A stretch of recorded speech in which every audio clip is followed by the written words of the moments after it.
Dear students of MSc previous physics class, yesterday we derived these four equations.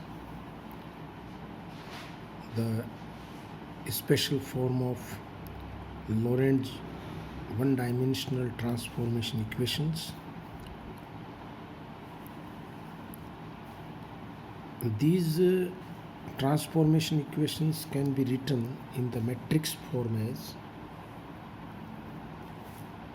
like this: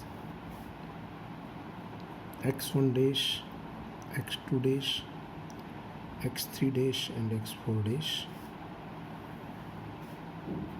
as gamma 0 0 iota beta gamma 0 1 0 0 0 0 1 0 minus iota beta gamma 0 0 gamma x1 x2 x3 x4. This is defined as the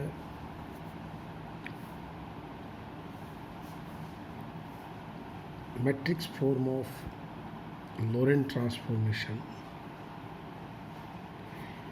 and this can also be represented like this: x mu dash is equal to a mu nu x nu.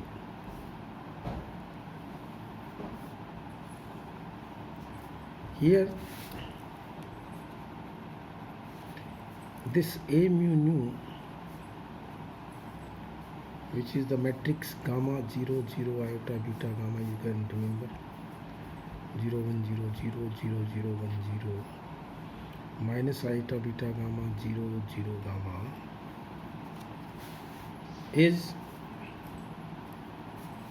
the transformation matrix.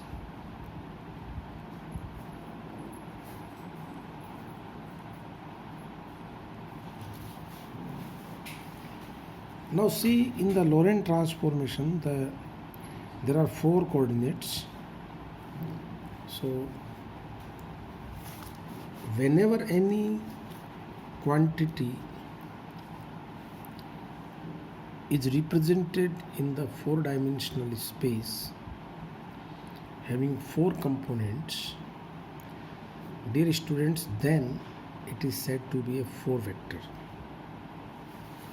Many of you are cramming the definition of a vector, that those physical quantities which are having magnitudes and directions, etc., they are vectors. But I would like to tell you that when a quantity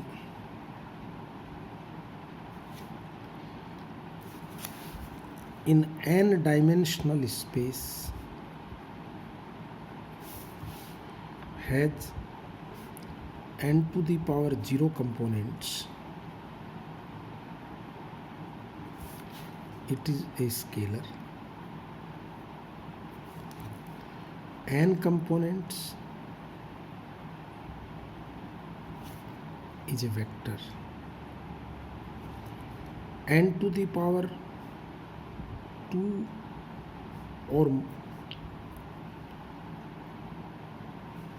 more components, it is called tensor.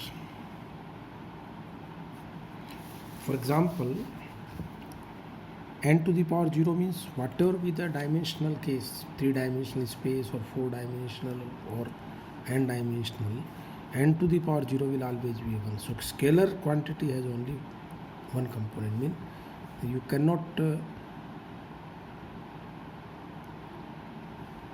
you can't have more than one component, mean you cannot resolve a scalar quantity in components. You know, in 3-dimensional space a vector has three components, the so-called ax, ay, az in Cartesian system. But in four-dimensional space, it must have four components, and in any n-dimensional case space, it must have n components. So this is the basic definition of a vector, that a physical quantity in n-dimensional space is said to be a vector when it has n components. And when there are n square components, for example, in the three-dimensional case there are 9 components, in the four-dimensional space there are 16 components of the physical, then it is said to be a tensor of first order. Remember it. This is what you have to learn.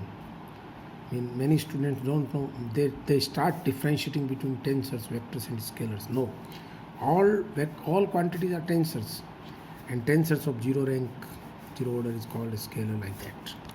So here this is a transformation equation of transformation matrix of four-dimensional space. Okay, so any vector, now I am able to define the four vector.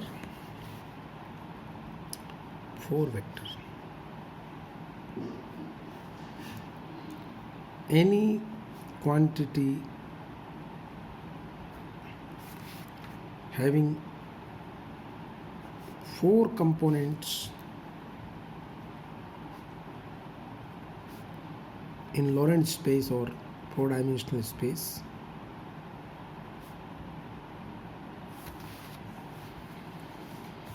any quantity having four components in Lorentz space and having its transformation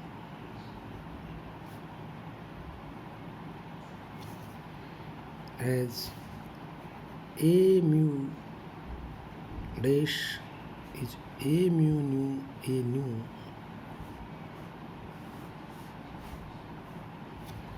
is said to be a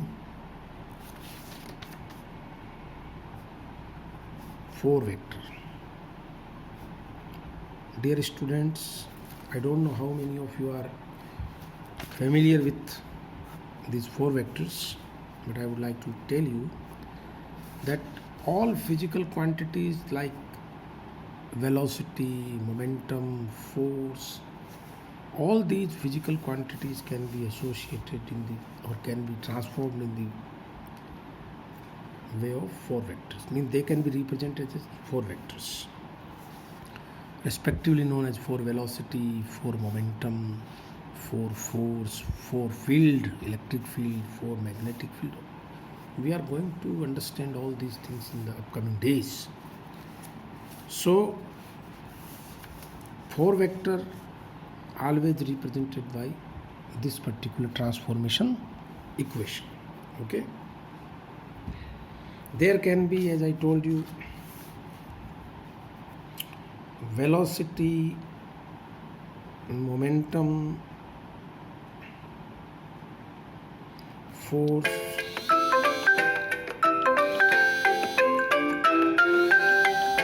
etc.